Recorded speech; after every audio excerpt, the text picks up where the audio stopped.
Voilà, finalement, 10 ans après, sénateur Jean-Pierre Bemba, président national de la MLC, en liberté. Après, on a la pointe de presse, les gars qui mais pour la raison, on a d'ici le 1er août, donc mercredi prochain. Bien en tant que base, il y a Jean-Pierre Bemba, Bombo, tout le membre de MLC, et réaction de Binoboambi, ça va rendre pour la raison. Biso to yambi sango ya mokonzi na biso to sepeli ye azonga po ye azali modérateur pe ye azali mutu moko azali mutu ya mayele akoki kolinga te ke bambiringa mbiringa ekota na mboka batrakaseri pe sila ba population batambola balia pe malamu s'occuper pe na bato ba fonctionnaire de l'état bafuta bango bambongo olie bazala ba mikakatano ya kolelaka partout bafuti biso lelo te PDG Songolo akanga mbongo na biso passe leki ye azali mutu atiaka bato na tout droit ye pe alingaka bambiringa mbiringa te ata ozali mutu na ye ya MNC amono na maboko milai te amono na bambiringa mbiringa te lokolo ezali kosalema sikeze lokola bato bazali na kati ya zengre moko rebelio oyo alingi akanga mbongo akangi yango oyo akolia na ko ale mutu pe akofunda ye aza te ye akotia nde procureur général asala mosala na ye soki amoni olingi oderaye procureur général nde akozongisa na molongo sango etamboli sénateur Jean-Pierre Bemba en contact permanent na Joseph Kabila pour preuve Néhémie na bamisusu ya PPRD bazoki kotikele bambongo bazoki kosala baentretien na ye avant même point de presse bazalaki na mboka Bruxelles bapesi même adresse ya hôtel esika bafandaki na bayi PPRD ya Joseph Kabila pour na kosola na Jean-Pierre Bemba opesi ba directive ya masolo ya kati ya na Kabila okolo bani pona ngana limite batu wana bamesana na lokuta o babengi na français ba machons na bango ba muntaka ba seni po ya ko décourager population pe ya ko décourager ba combattant MNC pe ko décourager comité international pa bayo kaka muto azali na makambo ya mbiringa ya azali muto ya mbiringa te abotama na mbongo akuta mbongo pe azali na mbongo akoko kota na ba mafia lisusu wana te ndenge babande ko kosela ka to pesi ye mbongo po atika police to pesi ye boye o azwaka mbongo lokuta mabe biso toyebi surtout nanga moko personnel na yebi personnel ya mais batangi comme hôtel on a comme hôtel Martins grand hôtel Martins bango pe bako boya ndenge ni pendant que ba prévu te bango pe bakoki ko monter ba monter la ka yepe makambo na ba CPI wana otala yeyo ba asali boya orke na ba témoin ba kende kuna ba yebi elongi na yete wana ezai makambo lokuta bakisa nini bon nakoki ko bakisa boye adage moko na région Équateur et Lobakabi pe ba yeba kandeko ya solo na tango ya pasi bango basundoli Jean-Pierre Bemba au contraire basali de façon que Jean-Pierre Bemba a oumela la prison à souffrir à Nyokwama bongo lelo lokola bango bayoki que Jean-Pierre Bemba a été acquitté et dissipé il sera parmi nous bango babanda kende soko ko accrocher ye po babanda ko raconter n'importe quoi au contraire biso tozana bango confiance te batika Jean-Pierre Bemba azonga na kimia a réorganiser classe politique a réorganiser makambo nyonso ezaki par terre na mboka na biso po handicap mususu ya mike ezala te mais a réorganiser classe politique na biso pendant que toyebi par rapport à la candidature na l'élection oyo toyebi ndenge kosuka fichier électoral seni aboyi to beta lisolwana machine à voter babi que non oui à la machine à voter non na ba recours oyo classe politique et à opposition ko sala et puis toyebi finalement position ya majorité présidentielle bango babi c'est avec Kabila ou rien Bemba va ko sala pendant que Tolanda qui va réaction na elobi alobi ki ako recourir toujours na justice na biso au cas où ba irrégularité ezali pendant que toyebi justice na biso ndenge ezali ndeko rangai nazo reculer un peu na année 2016 année 2016 le 31 décembre date c'était la fin du mandat de M. Joseph. À entendre le discours que M. Kabila avait prononcé, papa, babilo kona balingi ba blaguer na peuple congolais comme si biso to koma ki banamike. Ce que tali na vie. ville comme salité misale ezalaka te bato passe tozo manano ezama amba ville te ezama amba salité te nako revenir non na ningo répondre kaka na question répondre kaka na question Bemba azo ko renouveler classe politique pendant que il a zo déposer candidature ne toyebi réalité ya semi na biso ale toyebi réalité tokendaki na congrès donc ma machine est déjà triquée. Il y a plus de 10 000 voix et c'est quota déjà la machine one. Qui avait déjà voté jusque-là? Personne. Mais lelo oyo, soki igwe aye. Omoni soki nga lelo naza moyibi. To mosana nga milango ko bunda. Est-ce que mutu akozala mena nga yo ko considérer lisusu? Soko mona kaka ka oyo lo paka nga mina mamelize sege yepe bali akana mamelize. Non. Il faudrait que le monde aussi puisse prendre notre pays au sérieux. Il est temps à ce que nous déconabiso azonga à réorganiser ma camunions au ezaki par terre. Toyeba ndenge nini toko ko faire évoluer mboka oyo. Ndeko yo bakisani ngamuna. Bon, kobakisa izaka esengo ya arrivé à Charman ya montezozela. Toko bakisa eloko mosusu par rapport ya les ondi oyo yoki wana te. Wana eza oyo ngana yoki te oyo ezolobama. Ngai te munalobi euti na poto place ya zali. Bon, ça sont les ondis. Kalanyo so na bato na bazaki wapi. Po ba formater basala ba image. Mais aujourd'hui, bazotia ba image ya mabe na réseaux sociaux pour ba bebisa valeur à moi. Bemba n'est pas né dans une famille pauvre. Soki bango baza ba pauvre, ils ont Jean-Pierre Bemba te. Bemba n'est pas né dans une famille pauvre, mais du moins il avait accepté la corruption en 2006. En demandant il y a chèque en blanc. Ça sont tes pensées. Ce sont tes pensées. On a des pensées, il y a batois là. Mais il y a des gens qui ne jamais défendre. Jamais. Ni maman Bazaï Balobé la montée. On défend la vérité. Parce que on défend la vérité. On peut défendre le côté terre. Dans un preuve et le côté, juste là, même n'a rien, il n'avait pas reçu un chèque blanc ou bien Kabila avait séqué. Ça, c'est un mensonge. Bon, et là, on a Jean-Pierre Bemba na Congo awa azam payate. Jean-Pierre Bemba, to yebi bien, to fandi na ye, akoli na biso, to yebi bizali na ye. Azali motomoko serein. Babiloko bazolo baka Jean-Pierre Bemba soka ye asignaki ba accord na bato ya nini ya PPRD soi-disant, je ne sais pas Jean-Pierre en personne akoki ko kende ko signer ba accord na makambo itali ba mbongo te. Po Jean-Pierre abotami na mbongo, tata na ye mbongo, mama na ye mbongo, ye moko akomi na mbongo. Lelo soki Jean-Pierre azalaki arrêté na ce pays, se passe que Bosembo ya mboka ezalaki te, alors ye lokola azalaki pionnier ya Bosembo nde batelemeli yo zo défendre rapport en déconné équatorien. Ezali ye moko lobi alobaki yango azali nationaliste mais azali régional. Oui, nationaliste mais azali régional mais du moins régional plutôt. Du moins on a kati ya MLC na parti na bino. Na kati ya MLC na parti na bino priorité za plus pas équatorien que bande ko ba province mususu. Tout le monde a commerce que azali inconsidéré pour bande ko équateur. Lokuta mabe parce que ndenge tozawa soko tali banda MLC banda tozwa ta secrétaire général mokote ya Équateur. C'est pour dire que azali nationaliste. Tobandi na Thomas Luaka, azali muto Maniema, tozui François Mwamba, azali muto Kasai, tozui Mama Eve, azali muto province orientale. Soko tali na ceinture ya politique na ye ya parti na ye, ata muto moko Équateur azate. Mais Maître Leng azana moko oui bien sûr. Jean-Lucien Mboussa pas azalaki mais du moins donc tout le monde l'a pas joué mais Jean-Pierre Bemba candidat président de la République. Oui. Réaction des années. Réaction nanga ezali vraiment ezali bravo parce que n'embrassa qui parti politique ya MLC contenu ya idéologie nango na projet d'avenir nango nde influence ki ngai ke na s'adhérer na parti sur ces candidature na pas nanga ezali approuvé à 1000%.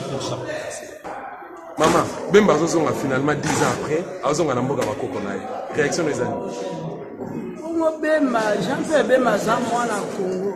Bemba papa na ye mama na ye baboti awa ezali mabele ya bakoko na ye. Bemba kendeki na CPI bakangaki injustement. Yango biso toyebisa bango ke vérité et yaka ka na escalier mais lokuta nde yaka na ascenseur yango nde bango bazali na lokuta liboso vérité nde yango ane ye triomphe mpe bazozonga na mabele bakoko na ye aza na problème ya mutu te aza na likamba mutu te azoya nano susi nano na papa na ye akufi nano babekisi amo na ata cimetière ya papa na ye esengeli aya na mboka na ye ata na cimetière papa na ye aya kodepose candidature na ye aza na problème na mutu te. Siko bino bozozela nini na part ne boza sûr vraiment que Bemba lelo candidat président de la République na seni o tozomona wana avec Kabila to sans Kabila Bemba va remporter l'élection.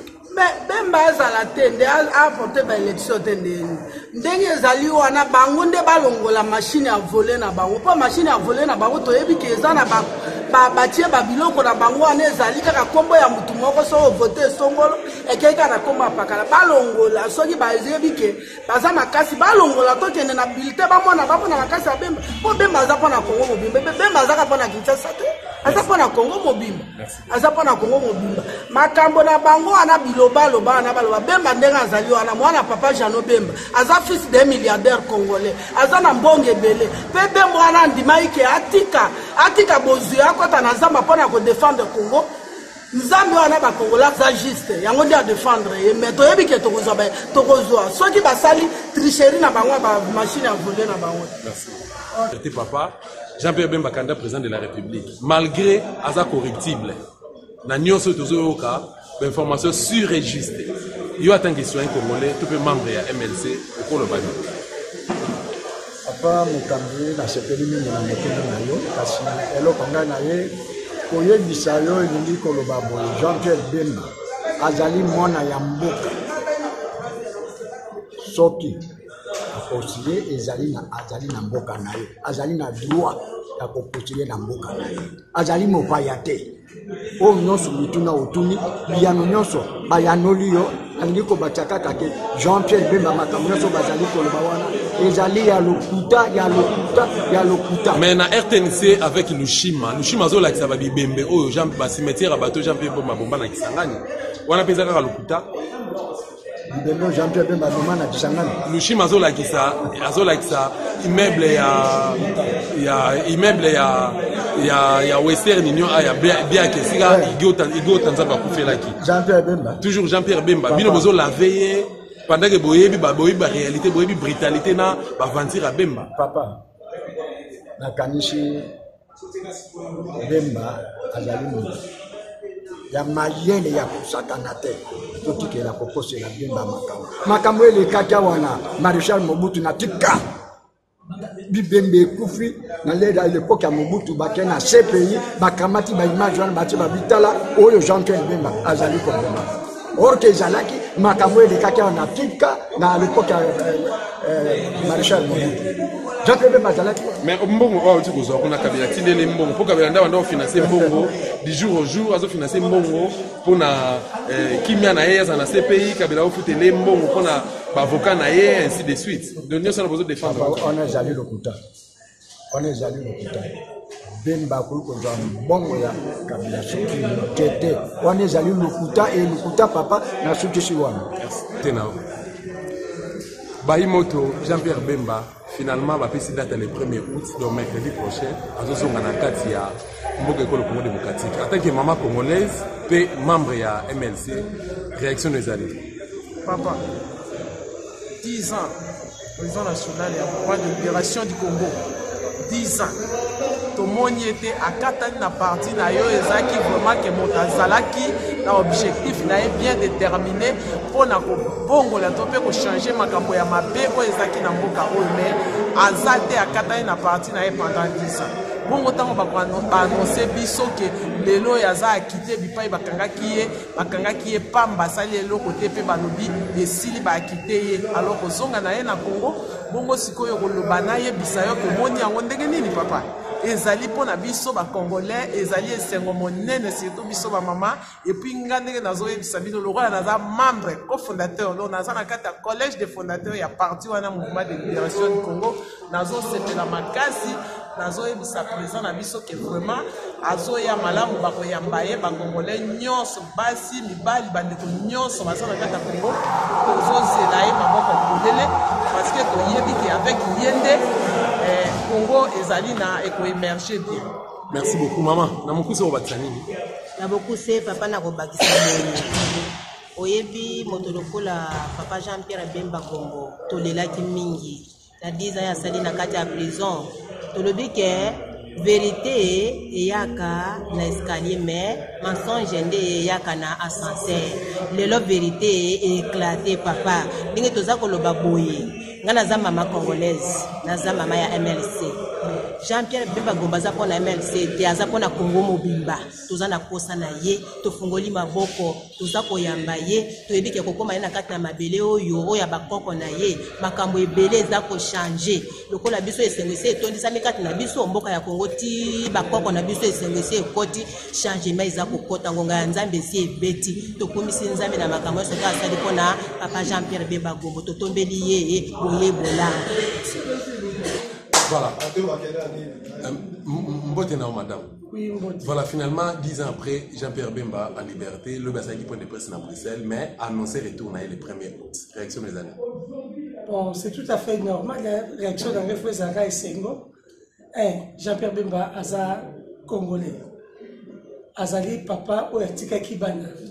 Akende qui n'ont pas na visite ya courtoisie, akende qui non na congé, akende qui il a été détenu pour raison d'enquête et ensuite à Makamboyo sur Zaki et Sédekaki. Bah déchargé na Makamboyo, il a été innocenté. Na Makamboyo so wane lekaki. Aza na problème moko na mboka na iti. Mais kozonga na ye awa annoncé candidature na présidentielle. Awa toujours là, ba congolais baleli machine à voter, awa ba congolais baleli fichier électoral, awa ba congolais baleli élection sans Seni à Corneille Nanga, ba congolais baleli élection sans Kabila. Mais bango baza na ténacité lopango. Apport ya Bemba par rapport à nous andé. Premièrement, à cause de conformer Nano, comme tout le monde, tout Congolais, a déposé officiellement candidat Naï. Parce qu'il est compétent. Et tous les peuples congolais, confiance Nabiso à le camp Moïse, libérateur du Congo. Mais par rapport à la convalescence, il y a Joseph Kabila, Babi et Kabila, Bazaki, avant-hier, na hôtel, grand hôtel Martins, na Bruxelles, et c'est qu'à Mbaki, entourage de Joseph Kabila, nous avons dit qu'il a un bon. Donc, à ce continue, vous allez condamner corruption pour accommoder davantage, n'habiter confiance au peuple congolais, va baisser. Tika mokili le ba o ba kokiko le ba. Yesu mwana nzambe batika ya kondima eta mukolo moko te.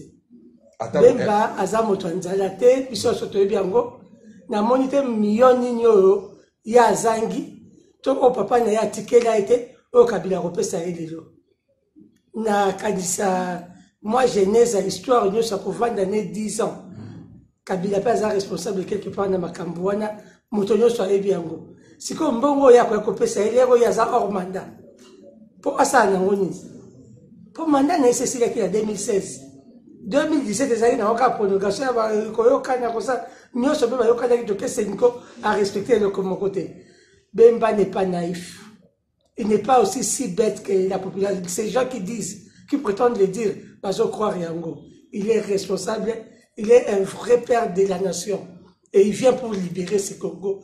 Tous en trop sûr. Cette fois-ci, on dit ma chèque en blanté. A Tikala, que je chèque en blanté. On est dans la spéculation.